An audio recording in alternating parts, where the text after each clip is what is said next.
ಇವಾಗ serve ಮಾಡ್ಕೊಂಡಿರೋದಾಗಿದೆ friends. ನೋಡಿ ಎಷ್ಟು ಚೆನ್ನಾಗಿದೆ ಅಂತ. ತುಂಬ ಟೇಸ್ಟ್ ಚೆನ್ನಾಗಿರುತ್ತೆ. ಹೇಗೆ ಮಾಡೋದು ಅಂತ ನೋಡೋಣ ಬನ್ನಿ. Hi friends, good morning. ನಾನು ಚೆನ್ನಾಗಿದ್ದೀನಿ, ನೀವು ಚೆನ್ನಾಗಿದ್ದೀರಾ ಅಂದ್ಕೊತೀನಿ ಫ್ರೆಂಡ್ಸ್. ಇವತ್ತು ರೆಸಿಪಿ ಬಂದು ಉಪ್ಮಾ ಮಾಡ್ತಾಯಿದ್ದೀನಿ. ಉಪ್ಮಾ ರೆಸಿಪಿಗೆ ಏನೇನು ಬೇಕು ಅಂತ ನೋಡೋಣ ಬನ್ನಿ. ಕ್ಯಾರೆಟ್ ಒಂದು ಸ್ವಲ್ಪ ಚಿಕ್ಕ ಚಿಕ್ಕದಾಗಿ ಕಟ್ ಮಾಡಿ ಇಟ್ಕೊಂಡಿದ್ದೀನಿ, ಕ್ಯಾಪ್ಸಿಕಮ್ಮು, ಹಾಗೆ ಟೊಮೊಟೊ, ಸ್ವಲ್ಪ ಗ್ರೀನ್ ಚಿಲ್ಲಿ ಒಂದು 5, ಆನಿಯನ್ನು, ಬೀನ್ಸು ಸ್ವಲ್ಪ ಕಟ್ ಮಾಡಿ ಇಟ್ಕೊಂಡಿದ್ದೀನಿ ಸಣ್ಣಗೆ ವಾಶ್ ಮಾಡಿ. ಇದು ಜಿಂಜರ್ ಗಾರ್ಲಿಕ್ ಪೇಸ್ಟು, ಹಾಗೆಯೇ ಸ್ವಲ್ಪ ಗೋಡಂಬಿ, ಕರಿಬೇವಿನ ಸೊಪ್ಪು, ದ್ರಾಕ್ಷಿ, ಕೊತ್ತಂಬರಿ ಸೊಪ್ಪು, ಅರಿಶಿನ ಒಂದು ಸ್ವಲ್ಪ, 2 ಸ್ಪೂನು ಎಣ್ಣೆ, ಸಾಸಿವೆ, ರುಚಿಗೆ ತಕ್ಕಷ್ಟು ಉಪ್ಪು, ರವೆ 1 ಗ್ಲಾಸ್ ತಗೊಂಡಿದ್ದೀನಿ. ಹಾಗೆ ಕಡೆ ಇಟ್ಕೊಂಡು 2 ಸ್ಪೂನು ಎಣ್ಣೆ ಹಾಕ್ತಾ ಇದ್ದೀನಿ. ಇವಾಗ ಸಾಸಿವೆ ಹಾಕ್ತಾ ಇದ್ದೀನಿ ಸಿಟ್ಲಿ. ಹಾಗೆ ಗೋಡಂಬಿ ಹಾಕ್ತಾ ಇದ್ದೀನಿ. ಗೋಡಂಬಿ ತುಂಬ ಒಳ್ಳೆಯದು, ಹಾಕಿದ್ರೆ ತುಂಬ ಟೇಸ್ಟಾಗಿರುತ್ತೆ. ಆಪ್ಷನಲ್ಲು, ಯಾರು ಬೇಕು ಅಂದರೆ ಹಾಕೋಬೋದು, ಇಲ್ಲಾಂದರೆ ಬೇಡ. ಸ್ವಲ್ಪ ginger garlic paste. Ginger garlic paste ಹಾಕಿದ್ರೆ ತುಂಬ ಚೆನ್ನಾಗಿರುತ್ತೆ ಟೇಸ್ಟು. ಮಸಾಲ ಬಿರಿಯಾನಿ ಇದ್ದಂಗೆ ಇರುತ್ತೆ ಉಪ್ಮಾ. ಹಾಗೆ ಗೋಡಂಬಿ ಹಾಕ್ತಾ ಇದ್ದೀನಿ.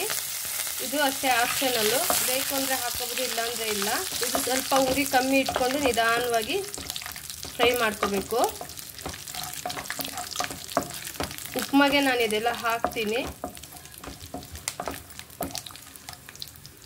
ಆಗಿದೆ. ಹಾಗೆ ಸ್ವಲ್ಪ ಕರಿಬೇವಿನ ಸೊಪ್ಪು ಹಾಕ್ತಾ ಇದ್ದೀನಿ.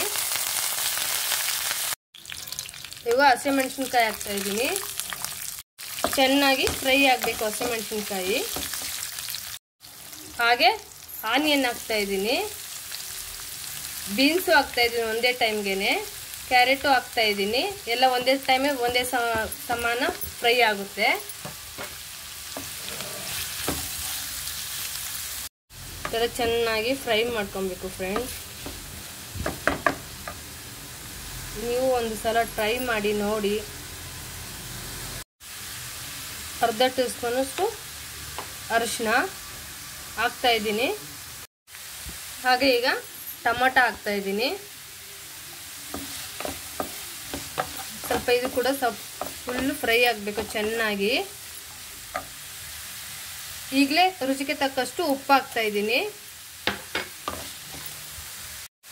ಹಾಗೆ ಈಗ ಕ್ಯಾಪ್ಸಿಕಮ್ಮು ಹಾಕ್ತಾ ಇದ್ದೀನಿ. ಅದರಲ್ಲೇ ಚೆನ್ನಾಗಿ ಫ್ರೈ ಆಗಬೇಕು. ಇದು ಚೆನ್ನಾಗಿ ಫ್ರೈ ಮಾಡಿಕೊಂಡು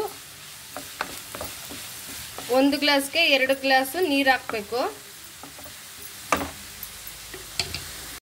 ಇವಾಗ ಚೆನ್ನಾಗಿ ಫ್ರೈ ಆಗಿದೆ. ಹಾಗೇನೆ 2 ಗ್ಲಾಸು ನೀರು ಹಾಕ್ತಾ ಇದ್ದೀನಿ. ಇದರಲ್ಲಿ ಒಂದು ಗ್ಲಾಸು ರವೆ ತಗೊಂಡಿದ್ದೀನಿ, 2 ಗ್ಲಾಸು ನೀರು ಹಾಕ್ತಾ ಇದ್ದೀನಿ.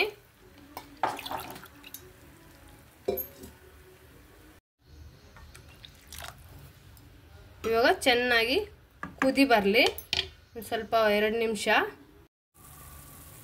ಇವಾಗ ಸ್ವಲ್ಪ ಬೆಂದಿದೆ, ನಾವು ಸ್ವಲ್ಪ ಬೇಯಲಿ. ಈ ಥರ ಒಂದು ಸಲ ಟ್ರೈ ಮಾಡಿ ನೋಡಿ ಹೇಗೆ ಬಂದಿದೆ ಅಂತ ಹೇಳಿ ಫ್ರೆಂಡ್ಸ್. ತುಂಬ ಟೇಸ್ಟಿಯಾಗಿರುತ್ತೆ. ಉಪ್ಮಾ ತಿನ್ನೋಕ್ಕೆ ಇಷ್ಟ ಇಲ್ದಿರೋ ಅಂಥವ್ರು ಟೇಸ್ಟ್ ನೋಡಿ ತುಂಬಾ ಇಷ್ಟಪಡ್ತಾರೆ. ಇವಾಗ ರವೆ ಹಾಕೋಣ. ನೋಡಿ ರವೆ ಈ ಥರ ಇರಬೇಕು. ಬಾಂಬೆ ರವೆ ತಗೊಂಡಿದ್ದೀನಿ ನಾನು. ನಿಧಾನವಾಗಿ ಈ ಥರ ಹಾಕಿ ಕಲಿಸ್ಕೋಬೇಕು. ನಿಧಾನವಾಗಿ ಕಲಿಸ್ಕೋಬೇಕು. ಇಲ್ಲ ಉರಿ ಕಮ್ಮಿ ಇಟ್ಕೋಬೇಕು, ಇಲ್ಲಾಂದರೆ ಮೇಲೆ ಎಗರುತ್ತೆ. ನಿಧಾನವಾಗಿ ಉರಿ ಇಟ್ಕೊಂಡು ಸ್ವಲ್ಪ ಚೆನ್ನಾಗಿ ಬೇಯಿಸ್ಬೇಕು ಇದನ್ನ.